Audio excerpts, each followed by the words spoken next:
And now it's time for Bum Reviews with Chester A. Bum. Tonight's review, Ender's Game. Oh my god, this is the greatest movie I've ever seen in my life! Do you like Hunger Games in space? You do? Well then spoilers! There's this kid called Ender, probably named that because it sounds like a good title for a book, and he has to stop this alien attack! Sort of. The alien attack already happened, they have to stop it from happening again. But they're certain that they're going to try it again! Sort of. They don't really know what they're up to, they just know they have weapons of mass destruction.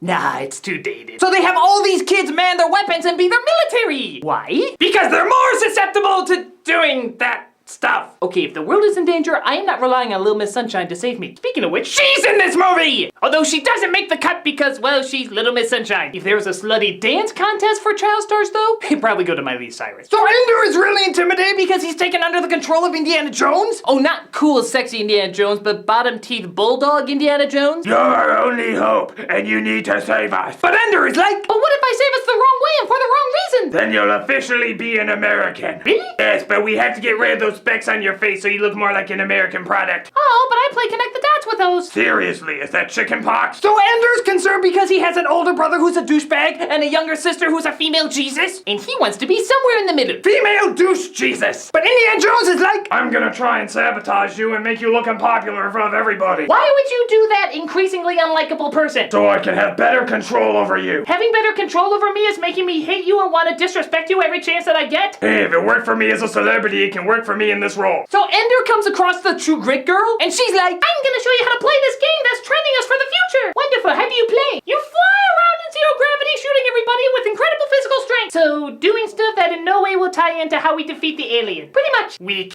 So Ender keeps surprising everybody with how smart and talented he is. He even opens up this computer game with 2 glasses of poison and this giant that says choose which one you want. And Ender is like, I choose the one in your eyeball. But there is no one in my eyeball. Now, bitch! And one of the people in charge is like, Oh my god, no one has ever thought to do that in the game!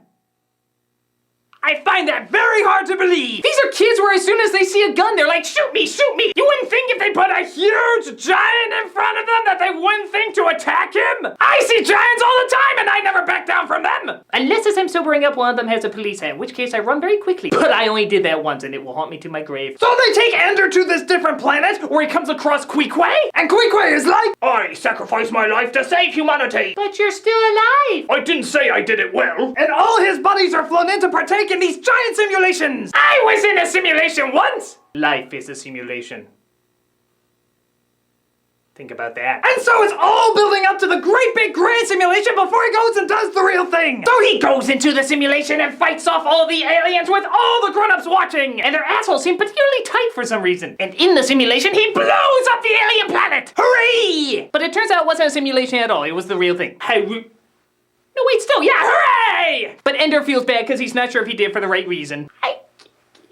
Okay, Haru. But Indiana Jones is like, This is the only way we thought you'd be able to do it. but I thought it was just a game. I didn't know it was real life. That game cost thousands of people their lives, but also defended us from an alien attack. Damn it, you big jerk. You know what you just did? What? You made the argument that video games kill people, now totally legit. Now tons of crazy liberals and conservatives have something to back them up. Oh yeah, I'm sure that'll really hurt the video game industry. Okay, good point. But you're still a douche. Uh, But suddenly the queen alien gets in contact with Ender telepathically, and she lets him know that she was just a few feet away from his room the whole time.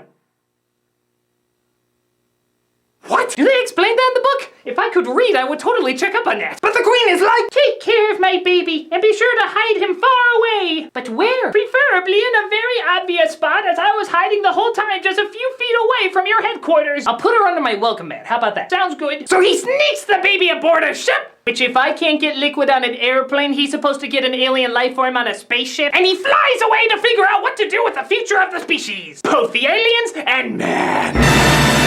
Hooray! So, oh boy, this movie really makes you think. Like, what would Lucas Haas's clone look like if you just sprinkled some ink on his face? I know I shouldn't be so harsh on, but to his credit, he's gonna have a lot more good acting jobs than I am. Until he turns 18, in which case he has to slut himself up for some reason. I don't know, it's the new child actor law. SAG has really added some strange new rules. This is just a bum saying, alien babies! You got alien babies? Oh, come on, I want to start my own race. Come on, alien babies! Come on, I'll clone its DNA, and I'll call it Weird Al Yankovic.